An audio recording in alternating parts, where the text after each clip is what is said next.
Cher OMS, vous avez été créé en 1948 afin de défendre l'idée que la santé pour tous, quelle que soit sa nationalité, sa religion, sa couleur de peau, son âge, était un droit fondamental et devait être l'une des priorités pour les États à travers le monde.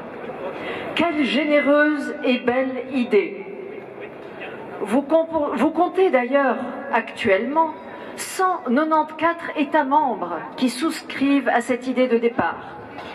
Comment ne pas être d'accord avec l'idée que l'accès à des soins de qualité devrait être garanti pour tout un chacun? Comment ne pas s'émerveiller d'une telle volonté qui semble servir notre humanité? Et voilà le début de notre belle histoire avec vous, cher OMS.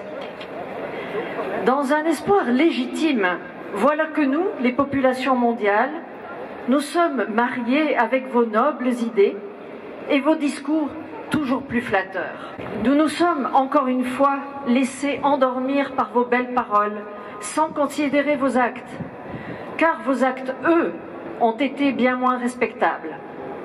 Cher OMS, si l'on en croit votre page Wikipédia, vous avez mis à la tête de votre organisation en 2017 un biologiste titulaire d'un master en immunologie et d'un doctorat en santé communautaire qui a été membre du conseil d'administration de Gavi, l'Alliance pour les vaccins. Est-ce un conflit ou un lien d'intérêt? Est-ce un hasard si l'un des financements actuels principaux de l'OMS provient de Gavi?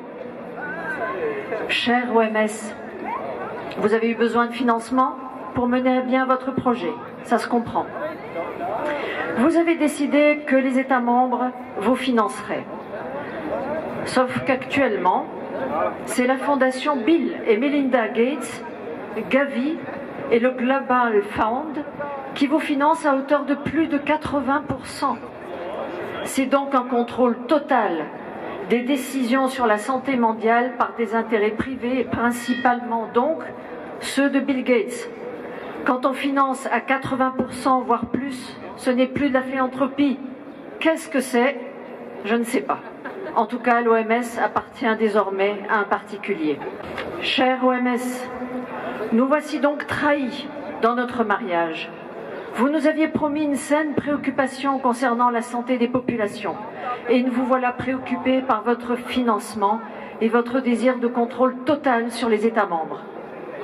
Nous pouvons lire dans l'article 67 de votre charte, rédigée en 1948, que, je cite, « L'organisation jouira sur le territoire de chaque État membre des privilèges et immunités nécessaires pour atteindre son but et exercer ses fonctions. » Il s'agit donc là d'une perte absolue de souveraineté des États membres. Vous fusionnez donc avec des intérêts privés, ceux-là même qui promeuvent la vaccination pour tout un chacun et tout le temps. Rappelons que Bill Gates est un informaticien, inventeur et vendeur à la fois de virus informatiques et de logiciels antiviraux. Et maintenant, créer une maladie de toutes pièces et vendre un remède qui rend malade et qui va permettre de vendre d'autres médicaments? Quel business plan génial! Une manne financière infinie et parfaitement non éthique et inhumaine. Nous y voyons un parallèle avec les événements récents qui nous occupent depuis 2020. Cher OMS, vos projets pour contourner les plans pandémie mis en place par les États a moins bien fonctionné que prévu. Les peuples se sont souvenus, une fois passée la sidération de la crise des années 2020, que des plans existaient et qu'ils n'avaient strictement rien à voir avec les recommandations que vous avez émises.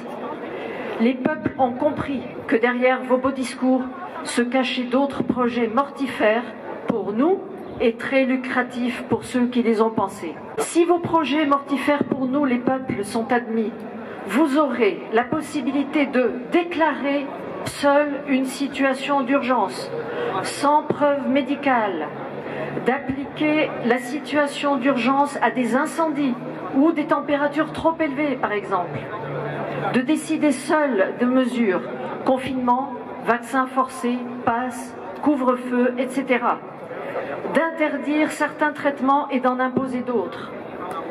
Les mesures ne doivent plus respecter la dignité humaine ou les libertés fondamentales, mais, je cite, les principes d'équité, d'inclusivité et de cohérence. Qu'est-ce que ça veut dire? L'OMS décidera seule, je cite, de ce qu'est la désinformation. Pardon? Cher OMS, vous êtes devenu l'instrument de vos investisseurs. Ce n'est pas moi qui le dis, c'est le docteur David Bell, expert en santé publique et ancien consultant chez vous, qui l'affirme. Cher OMS, vos trahisons devraient avoir raison de votre existence. Vous nous avez menti. Vous avez maintenu les populations dans la terreur pour satisfaire des intérêts privés et faire le beurre des lobbies. Vous avez menti sur la qualité et la nature des injections que vous avez voulu imposer aux populations pour satisfaire un agenda qui dessert l'humanité et conduit au transhumanisme. Et finalement à un nouvel ordre mondial. Vous obéissez à ceux qui cherchent à imposer un totalitarisme dont vous serez le bras armé sanitaire. Cher OMS, votre perversité est telle que vous ne défendez plus la santé mondiale, mais l'argent facile issu de la peur et de l'ignorance des populations. Vous trompez même ceux qui travaillent pour vous. Vous ne méritez plus aucune attention ni aucun centime de notre part. Même l'ancien député Nigel Farage le dit, nous ne devrions pas verser d'argent à cette épouvantable organisation. Cher OMS, vous êtes l'un des bras de la pieuvre mondiale qui étouffe l'humanité dans le but d'instaurer un gouvernement global, avec une santé globale, une langue globale, une religion globale, une monnaie globale, bref, un contrôle global. Un global qui nie l'humanité faite de diversité. Mais ne nous y trompons pas, l'OMS est elle-même soumise à plus puissant qu'elle. Ceux qui tirent les ficelles ont déjà plusieurs coups d'avance. Pendant que nous nous plaignons de la trahison scandaleuse de cette organisation supranationale qui tente un coup d'État soft par le biais de la mainmise totale sur les décisions des gouvernements, faisant fi de la souveraineté des peuples et de leur constitution, d'autres manières d'infiltrer nos sociétés sont mises en place de manière sournoise. Par exemple, chez nous en Suisse, le Conseil fédéral propose une révision de la loi sur les épidémies. Les modifications proposées ne sont rien d'autre que celles voulues par l'OMS. Notre devoir est de nous informer. Notre devoir est de nous opposer à tout ce qui cherche à nous déshumaniser. Notre devoir est de ne plus obéir à tout ce qui conduit à notre perte. Non à l'OMS et à ses projets mortifères. Opposons-nous de toutes nos forces à la modification du traité pandémie et du règlement sanitaire international. Restons vigilants en ce qui concerne les projets du Conseil fédéral qui souhaitent réviser les lois existantes. Merci pour votre attention.